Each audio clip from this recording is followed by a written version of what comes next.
कि तोहर बिना बाबू पूजा प्रमोद प्रेमी के जिंदाबाद के नारा लगवाओ तरु उन घोड़ों के कहीं चुनाव लड़वाबू का तुम बात कही रौरा से सभी लड़का लोग जानता कि हम का चाहत है ना कि सोनावा सलामत रहे है कि नहीं। सिपाही भैया सिल्वर म्यूजिक के सब लोग आइल बाटे सबके प्रणाम बा। ए भाई औरी लोग ना आई का हम छोट बालक है हमरा गावे बजावे ना आवेला भैया लोग के देख के हम सीखत ना हमरा नाचे आवेला ना हमरा गावे आवेला। ए प्रमोद भैया औरी लोग ना आई का महिलाओं मेरे पास आओ डार्लिंग आप आओ सुंदरी समय नहीं है जल्दी आओ भैया हमारे बारे में दो शब्द बोली। हेलो राहुल पांडे जी का ये गाना बहुत ही अच्छा लगता है माँ वाला मुझे बहुत अच्छा लगता है।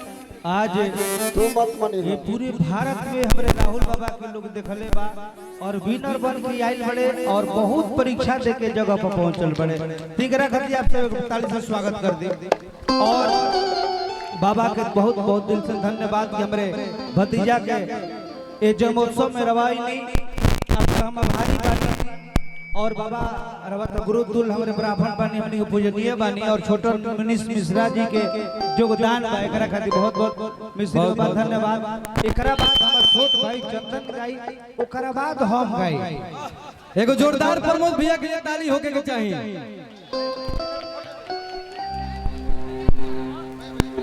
के सुंदर बा भाई सबसे आओ डार्लिंग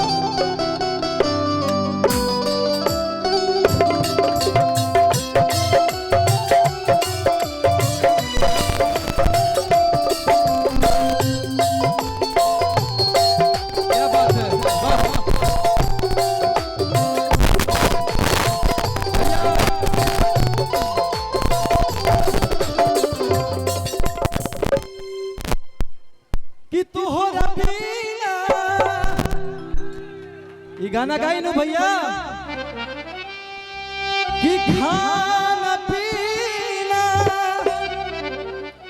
और लगे गोर बेकार बा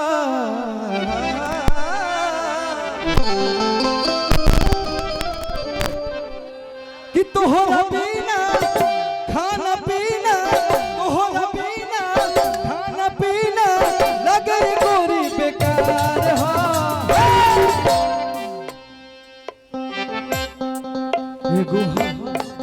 हमर दिल हमर जान बेकार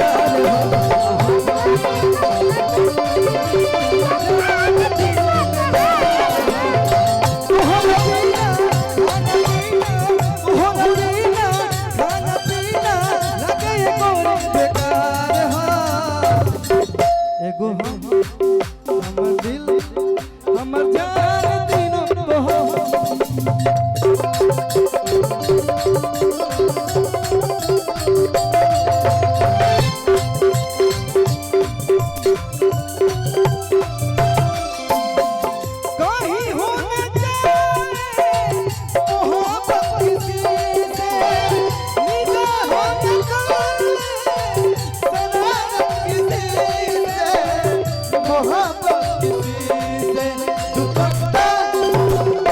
दुपट्टा सर रहा है मेरा दिल धड़क रहा है दुपट्टा सर रहा है मेरा दिल धड़क रहा है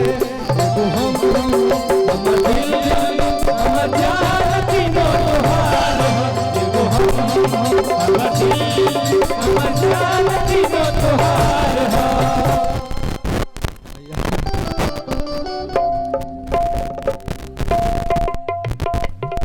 अरे जब से देखले बानी पूजा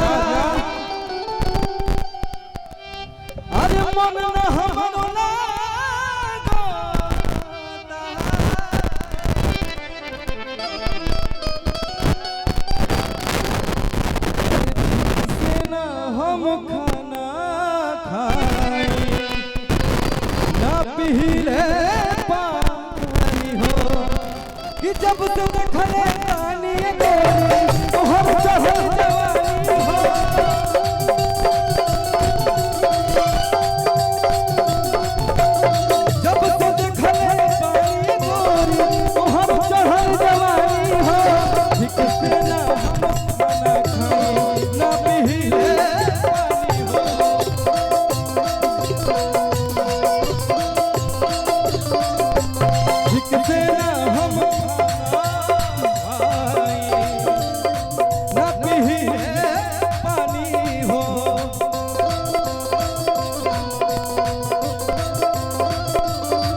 एगो हम हमर दिल हमर जान दिन तुहार हो एगो हम हमर दिल हमर जान